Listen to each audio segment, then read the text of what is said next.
মৃত্যু পর্যন্ত আল্লাহর পায়ে হবে সিজদা। এবার তো চিন্তা করেন রে বাপ, আপনার 12 বছর পর্যন্ত আপনি নাবালেগ ছিলেন, আপনার মায়ও আপনার নামাজের ব্যাপারে বলে না, আপনার বাবা আপনাকে নামাজের ব্যাপারে বলে না, রোজার ব্যাপারে বলে না, ভালো কোনো আমলের ব্যাপারে বলে। নাবালেগ অবস্থায় কেউ আপনার নামাজেও নিয়ে যায় না। কেন? কয় তোর উপরে নামাজ ফরজ না। এরপরে আপনার যৌবন কাল আসলে আপনি যৌবন কালটারে হেলায় হেলায় দুলায় দুলায় দুলায় দুলায় পাস করে দিলেন রে বাপ। জুয়ান কাল শেষ হয়ে যাওয়ার পরে দেখবেন মুরব্বী হইলে মানুষ নামাজের দিকে দৌড়ায়, আমলের দিকে দৌড়ায় যায়। কিন্তু আমার একটা জবাব দেন, জুয়ান কালে ইবাদত করলে রবের দরবারে যেই পরিমাণে দামি হওয়া যায়, জুয়ান কালের ইবাদতের মধ্যে যেই পরিমাণে একনিষ্ঠতা নিয়ে ইবাদতের লাইনে আগানো যায়, যশোর এলাকার মুসলমান জুনায়েদ আল হাবিবের বলেন না, বুড়া হলে কি ওই পরিমাণে মজা নিয়ে আমল করা যায়? নাবালেগ অবস্থায় পারলাম না, মা বাবা বলল প্রয়োজন নাই, বুড়া হয়ে গেলে জুয়ান কালের মতো পারি না। তাইলে বোঝা গেল আল্লাহ যে বললেন ইবাদত তুমি মৃত্যু পর্যন্ত করবা, ওইটা করার মুখ্যম সময় হলো যৌবন কাল। কি কাল? কি কাল? এই যুবকেরা, শাহাবুদ্দিন ভাইসু আমার ডানে বামে যে যুবকেরা যারা মাহফিলের আয়োজন করে, আমি প্রায় জায়গায় গেলে বলি শুধু মাহফিল করলে হবে না, নামাজও 5 ওয়াক্ত পড়া লাগবে। আল্লাহর কসম করে বলি, এই মাহফিল আল্লাহর দরবার পর্যন্ত যাবে যখন সমস্ত যুবকেরা 5 ওয়াক্ত নামাজ বা জামাতে গিয়া আদায় করবে, এই মাহফিল আল্লাহর দরবারে কবুল হবে। তবে মাহফিল করে যদি আমি নামাজ না পড়লাম, আমি রোজা না রাখলাম, আমি আমলের লাইনে অগ্রগামী না হয়ে গেলাম, আল্লাহর কসম করে বলে যাই মাহফিল আল্লাহর দরবারে কবুল না। কারণ মাহফিল দামি নাকি নামাজ দামি? সারা দুনিয়ার সমস্ত মাহফিল যদি এক পাল্লায় দাও, আর একটা পাল্লায় যদি তোমার আমার এই যে আসতেছে ফজরের নামাজ, ওই ফজরের 2 রাকাত ফরজ নামাজ যদি এক পাল্লার মধ্যে দাও, আল্লাহর কসম করে বলি দুনিয়ার সব মাহফিলের পাল্লা যেই জায়গায় হালকা হয়ে যাবে, ওই জায়গায় ফজরের 2 রাকাত ফরজ সালাতের পাল্লা ভারী হয়ে যাবে।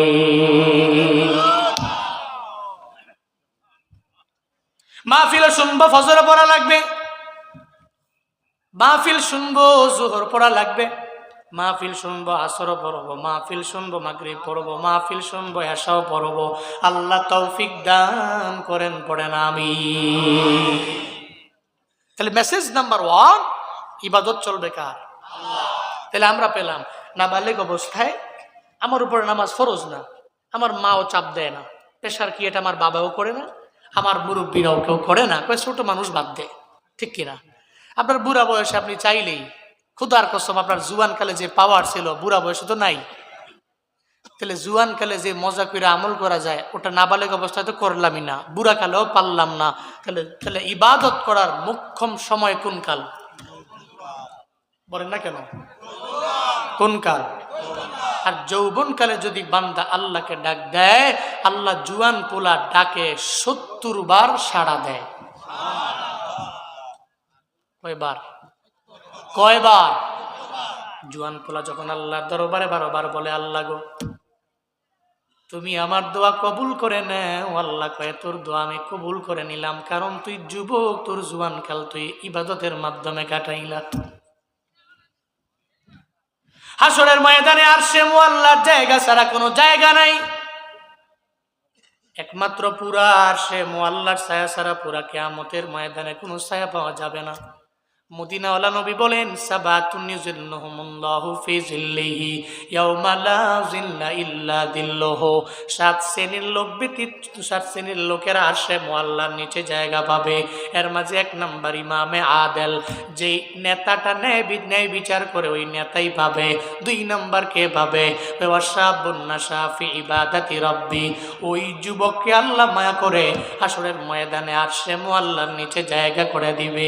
যেই যুবক হেলায় দুলায় জুয়ান কালটা পার করে দেন নাই, বরং জুয়ান কালের সময়টা ইবাদতের মাধ্যমে কাটাইছে, আল্লাহ ওই যুবক পুলাটারে হাসরের ময়দানে আরশে মুআল্লার ছায়ার নিচে ছায়া দিয়া দিবে। যৌবনকালের ইবাদত রবের দরবারে বড় দাম। কি পরিমাণ দাম জানেন? ইমাম গাজ্জালী রহমাতুল্লাহ আলাইহি বলেন, উনি এক জুয়ান পোলার ঘটনা আনলেন। দেখবেন সমাজের মধ্যে অনেক যুবক ছেলে আছে, টাকা নাই, বাড়ির মালিক গাড়ির মালিক না, সম্ভ্রান্ত পরিবারের সদস্য না, বরং কোন রকম জিন্দেগি চালায়, এমন যুবক আছে না নাই? আসেনি?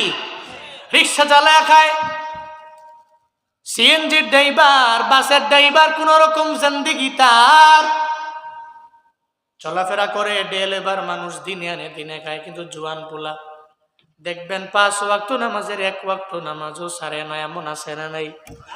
সমাজে এমন ধনী আছে রে, যেই ধনী নামাজে যায় না, কিন্তু এমন গরিব আছে রে 5 ওয়াক্ত নামাজের 1 ওয়াক্ত ছাড়ে না, আছে না নাই? ইমাম গাজ্জালী বলেন, আল্লাহর এক বান্দা যুবক, অনেক বড় টাকাওয়ালা এমন না। ইমাম গাজ্জালী ওই সময় দাস কেনা বেচা হয়, মানে মানুষের বাজারের মধ্যে উঠায় কিনা নিয়ে যাইতো। একটা যুবক ছেলে, গরিব মানুষ, তার কেনা বেচার জন্য যখন বাজারের মধ্যে নিয়ে গেল, হঠাৎ এক বড় লোক তার দরবারে যায়, যা বলে, এই ছেলে তোমারে পছন্দ হইলো, আমার বাড়ির মধ্যে কাজের জন্য কিনা নিয়ে যাও। আপনি যদি আমারে কিনতে চান তাহলে 3টা শর্ত আমার মানা লাগবে। কয়টা? 3টা শর্ত যদি মানতে পারেন তাইলে আমারে নিয়ে যেতে পারবেন। কই, তুই বল না তোর কি শর্ত? শর্ত নাম্বার 1,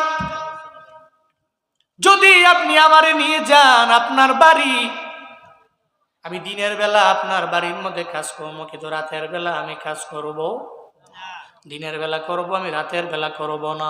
শুধু তাই না, এই দুনিয়ার মনিব যদি আপনার বাড়ির মধ্যে নিতে চান তাহলে 2 নাম্বার হলো, আমি আপনার যত ইম্পর্টেন্ট কাজ হোক না কেন আমি করতে রাজি, তবে জোহরের আজান হয়ে গেলে আপনার বাড়ির মধ্যে আপনি আমারে পাবেন না, আসরের আজান হয়ে গেলে আপনি পাবেন না, মাগরিবের আজান হয়ে গেলে আপনি পাবেন না, এশার আজান হয়ে গেলে আপনি আমারে পাবেন না। আপনি আজানের সময় হয়ে গেলে আপনার গুরুত্বপূর্ণ কাজ থাকলে থাকবে, আমি করব না, আমি দৌড়ে নামাজে চলে যাব, কারণ আমি নামাজ মিস দিয়া কাজ করতে পারবো। 2 নাম্বার শর্ত। 3 নাম্বার শর্ত, ও দুনিয়ার মনিব, যদি আমার নিতে চান তাহলে আপনার বাড়ির মধ্যে এমন একটা কামরা আমারে দেওয়া লাগবে, যে কামরার প্রবেশাধিকার শুধু আমার থাকবে। এমন একটা রুম আমারে দিবেন, যেই রুমের দরওয়াজার লক খোলার জন্য চাবি শুধু আমার কাছেই থাকবে, অন্য কারো দরবারে থাকবে না। 3টা শর্ত দিয়ে দিলাম, যদি মানতে পারেন আপনার বাড়ির মধ্যে আমি যেতে পারবো, যদি মানতে না পারেন আপনার বাড়ির মধ্যে আমি যেতে পারবো না। দুনিয়ার ওই ধনী বনিব জানায়া দেয়, এই দাস, আমি তোর 3টা শর্তই মেনে নিলাম।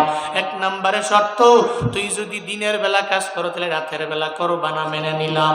2 নাম্বার, আজান হয়ে গেলে তুই আমার বাড়ির মধ্যে আর কাজে থাকা লাগবে না, দৌড়ে মসজিদের মধ্যে চলে যাবা, তোমার এই 2 নাম্বার শর্ত মেনে নিলাম। 3 নাম্বার শর্ত, আমার বাড়ির মধ্যে যাওয়ার পরে তোমারে আমি কামরা দিয়ে দিব, একটা কক্ষ দিয়ে দিব, এটাও আমি মেনে নিলাম। আল্লাহর ওই বান্দারে নিয়া যখন ওই মনিবের বাড়ি যায়, ওই মনিব 1 নম্বরে শর্ত মেনে নিল, 2 নাম্বার শর্ত মেনে নিল, 3 নাম্বার শর্ত একটা কামরা দেওয়া লাগবে। এলাকার মানে তার বাড়ির মধ্যে রুমের অভাব নাই, সুন্দর সুন্দর রুমের বরাবর যখন নিয়ে যায়, এই জোয়ান বলা ধরো এই রুমটা আমি তোমার এই দিয়ে দিলাম, সে কই আমার এই রুম লাগবে না। একটু পরে আবার ওখান থেকে যখন আর একটা রুম তারে দেখায় সুন্দর রুম, দেখা যায় যত সুন্দর রুম দেখায় সে বলে আমার এটা লাগবে না। একটা পর্যায়ে রুম দেখাইতে দেখাইতে একটা নিম্ন লেভেলের রুমে যখন নিয়ে যায়, যেই রুমের মধ্যে মানুষও বাস করার মতো যোগ্য না, এমন একটা রুম দেখবেন যেই রুমের মধ্যে মশা মাছি তেলাপোকার বসবাস, এমন রুম আছে না নাই? আসেনি? সুন্দর সুন্দর রুম দেখায়, ওকে লাগবে না। ওরে যত দামি রুম দেখায়, সুন্দর সজ্জিত রুম দেখায়, একে লাগবে না। একেবারে জীর্ণ শীর্ণ ছোট্ট একটা রুম যখন দেখাইছে, একবার ঠিক আছে এই রুমটাই আমার লাগবে। সুবহানাল্লাহ পড়বেন না? মালিক বড় অবাক হয়ে গেল, তারে আমি দামি দামি রুম দেখাইলাম, সে বলে আমার লাগবে না। একটা এমন নোংরা রুম দেখাইলাম যে রুম বলে এটাই আমার লাগবে। যুবক তুমি আমায় বলো না কি জন্য দামি রুম তুমি নেও নাই? যুবক চোখের পানি ছেড়ে দেয়, সঙ্গে সঙ্গে জানায় দেয় দুনিয়ার বনি বাবা, আল্লাহ পাক আমাদের বড় গরিব বানাইছেন। আমার মা বাবা অনেক বড় লোক এমন না, বড় টাকাওয়ালা এমন না, বড় গরিব আমরা, কোন রকম জিন্দেগি চালাই আমরা। এই জন্য আপনার বাড়িতে কাজের জন্য আসলাম। আপনি কি মনে করেছেন আরামে আয়েসে ঘুমানোর জন্য আমি আপনার দরবারে রুম চাই? ও বড় লোক মনিব আমার, আমি তো এমন রুম লাগবে না যে রুমের মধ্যে আলিশান রুম, যে রুমটা সুন্দর করে সজ্জিত করা, ওই রুম লাগবে না। কারণ আল্লাহর দরবারে ওই দামি রুম আল্লাহর দরবারে দামি না। যেই দামি রুমের মধ্যে নামাজ নাই, যেই দামি রুমের মধ্যে আমল নাই, যেই দামি রুমের মধ্যে তাহাজ্জুদ নাই, যেই দামি রুমের মধ্যে ইশরাক নাই, যেই দামি রুমের মধ্যে আউয়াবিন নাই, ও দুনিয়ার মনিব আমার, আমার ওই রুম লাগবে না। এমন একটা রুম আমার লাগবে যেই রুমের মধ্যে আমি মুসল্লার মধ্যে দাঁড়াইয়া আমার আল্লাহর সাথে একটু সম্পর্ক লাগাইতে পারবো। যদিও রুমটা নোংরা, ওই রুমটা আল্লাহর কাছে বড্ড দামি, কারণ সুনের ঘর রবের দরবারে দামি হতে পারে। একটা টিনের ঘর আমার রবের দরবারে কত পরিমাণে দামি জানো? যেই রুম টিন দিয়া খচিত, যেই রুম সুনের ঘর, সুনের রুম, ওই রুমে বিল্ডিং নাই, স্বর্ণ অলংকার নাই, কিন্তু এই রুমের মধ্যে নামাজের মাধ্যমে আমলের মাধ্যমে যদি কাটায়, আল্লাহর কসম করে বলে যায় ওই রুমটা আমার রবের দরবারে দামি হবে। কিন্তু বিল্ডিং বানাইলা, ওই বিল্ডিং এর মধ্যে নামাজ পড়ে না আপনার বিবি, নামাজ পড়ে না আপনার মেয়ে, নামাজ পড়ে না আপনার পুত্রবধূ, আল্লাহর কসম করে বলে গেলাম ওই দামি বিল্ডিং এর দাম আমার রবের দরবারে নাই। ঠিক কিনা? চোখের পানি ফালায়া ফালায়া যুবক বলে মনিব আমার, দুনিয়ার দামি দামি ঘরের আমার প্রয়োজন নাই। দুনিয়ার এই দামি ঘরের মধ্যে আমি নামাজের জন্য আমলের জন্য দামি রুম আমার লাগবে না। একটা নোংরা রুমের মধ্যে আমার নামাজ পড়বো, রোজা রাখবো, আল্লাহ দামি বানায় দিবে। সুন্দর করে রুমটা যখন বুঝাই দিয়া গেলেন, চাবি তার হাতে ছাড়া অন্য কারো হাতে, এটা শর্ত দিয়া দিল একমাত্র আমি খুলতে পারবো, কেউ খুলতে পারবে না। তিনটা শর্ত মেনে কয়েকদিন যখন কাজ করে, হঠাৎ করে কয়েকদিন যাওয়ার পর ওই বাড়ির মালিক যিনি রাতের বেলা গভীর রাতে চিন্তায় পড়ে গেলেন। একটা জুয়ান পোলারে আমার বাড়ি আনলাম, একটা রুমও দিয়ে দিলাম যে রুমের চাবি তার দরবারে আছে, আমার কাছে নাই। যদি এমন হয় সে অন্যায় করবে আমার বাড়ির মধ্যে, এমনও তো হতে পারে জুয়ান পোলায় তো অন্যায় করতে পারে, অপরাধ করতে পারে, কোনো খারাপ কাজের মধ্যে লিপ্ত হতে পারে। বাড়ির মধ্যে যদি যদি অন্যায় করে, তাহলে বাড়ির মালিকের সুনাম না বদনাম? সুনাম না বদনাম? একেবারে একেবারে বদনাম হয়ে যাবে। বাড়ির মধ্যে একমাত্র যদি আমার বাড়ির মধ্যে আমার দাস থাকে, আমার খাদেম থাকে, আমার সেবক থাকে, তো সে যদি কোনো অন্যায় করে, সে যদি কোনো অপরাধে নিযুক্ত হয়, তাহলে দাম তো দাসের কমবে না, সেবকের কমবে না, বদনাম তার হবে না, কারণ তা তো ভ্যালু নাই। বদনাম হবে কার? কথা বলো না কেন? বদনাম হবে বাড়িওয়ালার। চিন্তায় পড়ে গেলেন রাতের বেলা, তারই যে আমি একটা রুম দিলাম, আবার ওই রুমের মধ্যে একমাত্র সেই ঢুকতে পারবে, নচেত দ্বিতীয় কোনো ব্যক্তি ঢুকতে পারবে, একমাত্র চাবি কার কাছে আছে? যুবকের কাছে আছে। চিন্তায় পড়ে গেলেন, আমি ওখানে যাব, তারে দেখবো, এটা দেখার পরে আমি দেখবো গভীর রাতের বেলা সে কি করে, কোনো অন্যায় কাজের মধ্যে লিপ্ত হয়ে গেল কিনা।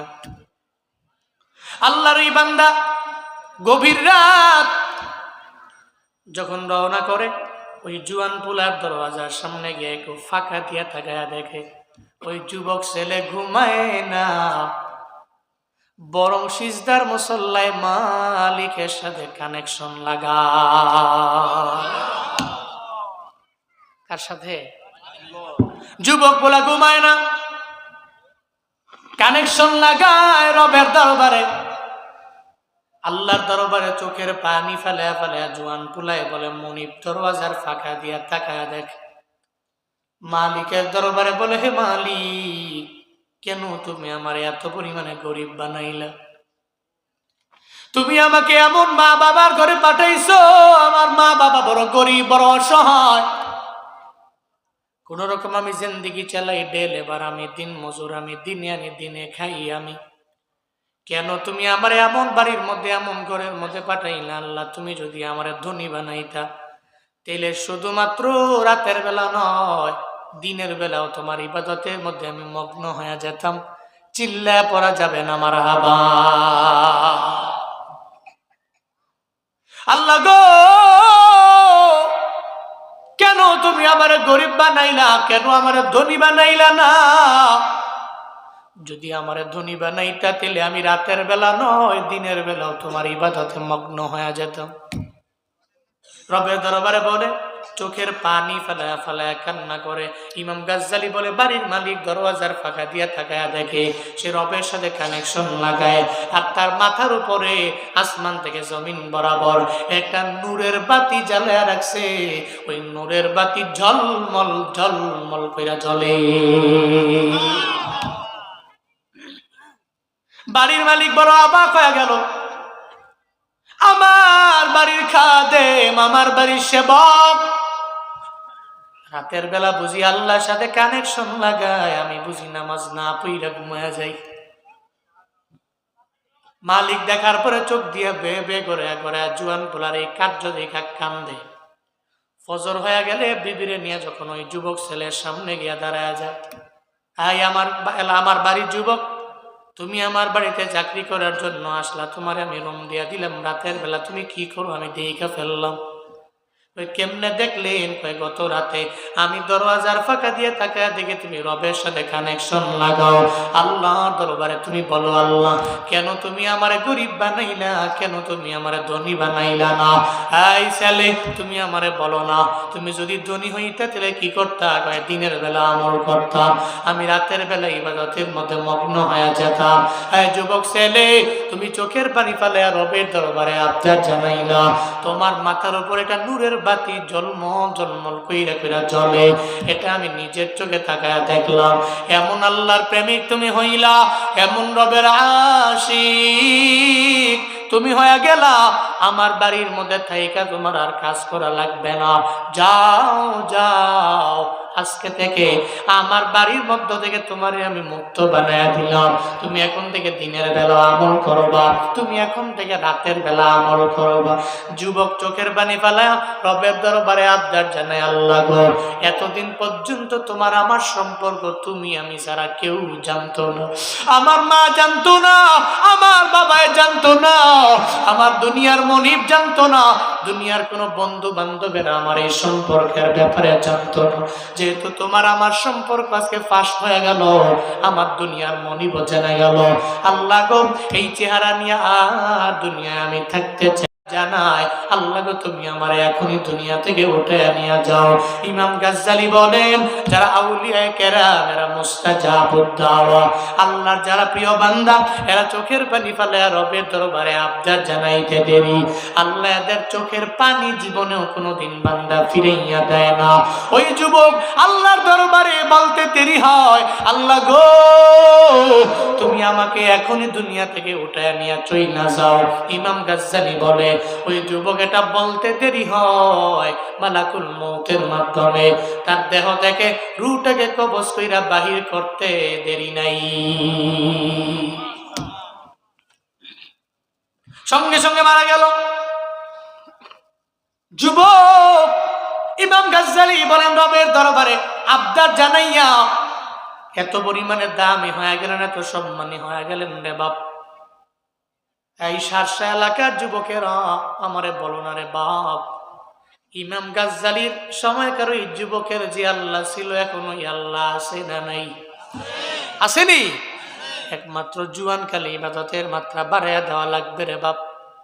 জুয়ানকালে যদি ইবাদত করা যায় আল্লাহকে রাজি বানানো যাবে। কারণ জুয়ানকালে আল্লাহরে বান্দা যখন বান্দা যখন আল্লাহরে ডাক দেয় সঙ্গে সঙ্গে আল্লাহ ৭০ বার বান্দার ডাকে সাড়া দেয়। কি বলবি বল না, কি বলবি বল না, চিল্লা পড়া যাবে না মারহাবা। আল্লাহ পাক বলেন ইবাদত হবে আল্লাহর। মুফাসসিরিনে কেরাম বলেন ইবাদত করো বাতিলে যৌবনকালে ইবাদত করো না রে বাপ।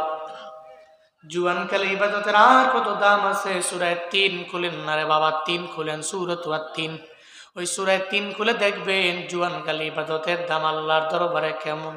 ওয়াত্তিনি ওয়াজ্জাইতুনি ওয়াতুরি সিনিনা ওয়া হাদাল বালাদিল আমিন লাকাদ খালাকনাল ইনসানা ফি আহসানি তাকওয়িম সুম্মা রাদাদনাহু আসফালা সাফিলিন ইল্লাল্লাযীনা আমানু ওয়া আমিলুস সালিহাত ফালাহুম আজরুন গায়রু মামনুন। চিল্লা পড়েন আল্লাহু আকবার, আরো জোরে আল্লাহু আকবার। আল্লাহ পাক বলেন সমস্ত ইনসানকে আমি আল্লাহ এত সুন্দর করে বানাইলাম। আল্লাহ তিনটা আয়াতের মধ্যে 4টা কসম খাইলেন। ওয়াত্তিন ওয়াজ্জাইতুন ওয়াতুরি সিনিনা ওয়া হাদাল বালাদিল আমিন। 3 আয়াতে আল্লাহ কসম খাইলেন কয়টা? 4টা কসম খাইয়া আল্লাহ জানাইয়া দিলেন, এই মানুষেরা বড় সুন্দর করে আমি আল্লাহ তোমারে বানালাম। সুম্মা রাদাদনাহু আসফালা সাফিলিন। এরপরে আমি আল্লাহ তোমারে হীনদের হীনতম পর্যায়ে আমি আল্লাহ নিয়ে গেলাম। এর মানে হলো আল্লাহ বান্দারে বানাইলো। বান্দা যদি কোনো ভালো কাজ জুয়ানকালে বান্দা করতে পারে, আল্লাহ তো বান্দার বয়সটা সর্বাবস্থায় জুয়ানকাল রাখে না। এই যে এখানে যারা মুরব্বী আছেন আপনারা একসময় যুবক ছিলেন কি ছিলেন না? ছিলেননি? এখন কি আপনারা মুরব্বী? এর মানে আমরা যারা জুয়ান আছি আমরা কি মৃত্যু পর্যন্তই জুয়ান থাকবো? বলে না, জুয়ান থাকবো। মুরব্বী হওয়া লাগবে কি লাগবে না? তো অবশ্যই আমার আপনার মুরব্বী তো অবশ্যই হওয়া লাগবে। এর আগে মরণ হয়ে গেলে তো ভিন্ন ব্যাপার, কিন্তু দুনিয়ার স্বাভাবিক নিয়ম হলো বান্দা প্রথমে নাবালেগ অবস্থায় থাকবে, এরপরে তার জুয়ানকালটা আসবে। আস্তে আস্তে সে পৌরত্বের দিকে অগ্রগামী হবে, সে মুরব্বী হওয়ার দিকে অগ্রগামী হবে, সে বুড়া হওয়ার দিকে অগ্রগামী হবে। এটাই ন্যাচারাল, এটাই তো স্বাভাবিক ব্যাপার, তাই না? আল্লাহ পাক বলছেন সুম্মা রাদাদনাহু আসফালা সাফিলিন। মুফাসসিরিনে কেরামের এক ব্যাখ্যা, আল্লাহ বান্দাকে বড় সুঠাম দেহ দিয়ে বানিয়েছেন, বড় শক্তিশালী বানিয়েছেন, বড় সুন্দর অবয়ব দিয়ে আল্লাহ বান্দাকে বানিয়েছেন। তবে এই জুয়ানকালের সময়টা বান্দার কাছে এভরি টাইম থাকবে না। সুম্মা রাদাদনাহু আসফালা সাফিলিন। আল্লাহ পাক বলছেন অতঃপর আমি তাকে পরিবর্তন করলাম হীনদের হীনতম পর্যায়ে, তারে একেবারে মুরব্বী করলাম। ইল্লা আল্লাযীনা আমানু ওয়া আমিলুস সালিহাতি ফালাহুম আজরুন গায়রু মামনুন। আল্লাহ পাক বলেন হীনতম পর্যায়ে বান্দাকে আমি আল্লাহ পৌঁছে দিলাম। তার জোয়ানকাল থেকে আমি আল্লাহ তারে বুড়া বানালাম, তবে বান্দারে তুমি শুনে যাও, তুমি বুড়া হবা ঠিকই, যদি তোমার জুয়ান কালটারে ইল্লাল্লাযীনা আমানু ওয়া আমিলুস সলিহাত, তবে তুমি যদি জুয়ান কালে ঈমান এনে নেক আমলের লাইনে অগ্রগামী হয়ে যেতে পারো, ফালাহুম আজরুন গায়রু মামনুন, তাহলে তোমার জন্য আল্লাহর কাছে এমন প্রতিদান আছে যেই প্রতিদান নির্দিষ্ট কোনো প্রতিদান না, এটা গায়রে মামনুন। আল্লাহ যেই বান্দারে প্রতিদান দেয়, আল্লাহ যেই বান্দারে পুরস্কার দেয়, আল্লাহ যেই বান্দারে জাযায়ে খায়ের দেয়, আল্লাহ নির্দিষ্ট কোনো কিছু দেয় না, গায়রে মামনুন দেয়। আল্লাহ যারা রিজিক দেয় এরা বেলা হিসাব দেয়। আল্লাহর কাছে হিসাব নাই, দুনিয়ার মানুষের দরবারে হিসাব আছে, আল্লাহর দরবারে হিসাব নাই। আল্লাহ পাক বলছেন ফালাহুম আজরুন গায়রু মামনুন, তাদের জন্য আজর রয়েছে, এমন প্রতিদান রবের দরবারে রয়েছে যেই প্রতিদানের হিসাব জানা নাই, চিল্লায়া পড়া যাবে না সুবহানাল্লাহ। কি প্রতিদান!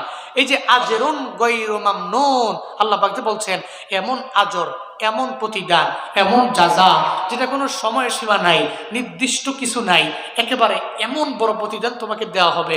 মুফাসসিরিনে কেরামের ব্যাখ্যায় বলেছেন, বান্দা যদি তার জুয়ানকালে ইবাদত করে, নামাজ পড়ে, আমল করে সময় কাটায়, তো সে মুরব্বী হয়ে গেছে।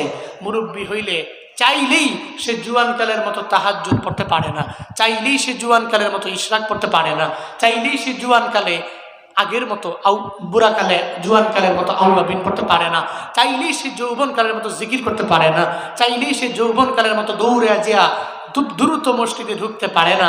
তো পারে না যে অসুবিধা নাই, আল্লাহর কাছে রয়েছে আজর, আল্লাহর কাছে রয়েছে প্রতিদান। সেই আজরটা হচ্ছে গায়রে মামনুন, এমন এক আজর বিগয়রে হিসাব আল্লাহ তাআলা দিবে। বাইহাকির বর্ণনা, নবীজি বলেন জুয়ানকালে ইবাদত করছো, বুড়াকালে পারো নাই, তুমি শুয়ে রইছো, এরপর আল্লাহ পাক রব্বুল আলামিন জুয়ানকালের ইবাদতের বদৌলতে তোমার আমল নামায়, ওই জুয়ানকালে ইবাদত কইরা যেই সওয়াব আমল নামায় আল্লাহ পাক জড়ো করেছেন, ঠিক তদ্রুপ বুড়া বয়সও তুমি শুয়ে রইছো, ফজরে যাও নাই, জোহরে যাও নাই, আসরে যাও নাই, মাগরিবে যেতে পারো নাই, এশা পড়তে পারো নাই, রমজানের রোজা রাখতে পারলা না, তাহাজ্জুদ ইশরাক আউয়াবিন পড়তে পারলা না, মুরব্বী হওয়ার কারণে আল্লাহ তোমার আমল নামায় জুয়ানকালের ঠিক তদ্রুপ সমপরিমাণ সওয়াব আল্লাহ পাক দিয়ে দিবে। সুবহানাল্লাহ। পকেটে থুন, বাড়ি যায় জোরে কইেন, জোরে কয় না সুবহানাল্লাহ, আরো জোরে আলহামদুলিল্লাহ, আরো জোরে চিল্লায় আল্লাহু আকবার। কি আল্লাহ আমার কি প্রতিদান আমাকে দিচ্ছেন, কি প্রতিদান দিচ্ছেন আমাকে। তাহলে জুয়ানকালে কেউ যদি ইবাদত করে, সূরাতুল ৩ থেকে পেলাম, তাহলে আল্লাহ তার বুড়া বয়সে গিয়া আজরুন গায়রু মামনুন দিবে। শুধু তাই না, বাইহাকিতে পেলাম নবীজি বললেন কেউ যদি জুয়ানকালে ইবাদত করে বুড়া বয়সে ঘরের মধ্যে শুয়ে থাকবো, অটোমেটিক তার আমল নামায় সওয়াব জারি থাকবে। তাহলে যৌবনকালের ইবাদতের দাম রবের দরবারে কম না বেশি? কথা বলে না, কম না বেশি? তাহলে আমরা যৌবনকালে ইবাদতের মাত্রা বাড়াবো না কমাবো? বাড়াবো না কমাবো? আল্লাহ জুয়ানকালে ইবাদতের মাত্রা বাড়াইবার তৌফিক প্রত্যেকটা ভাইকে দান করেন, সকলেই পড়ি আমিন। তাহলে ১ নম্বরে মেসেজ, মৃত্যু পর্যন্ত ইবাদত কার? কার? এবার আসেন ২ নম্বর, মৃত্যু পর্যন্ত খেদমত কার? খেদমত আল্লাহ। খেদমত কার? মা বাবা।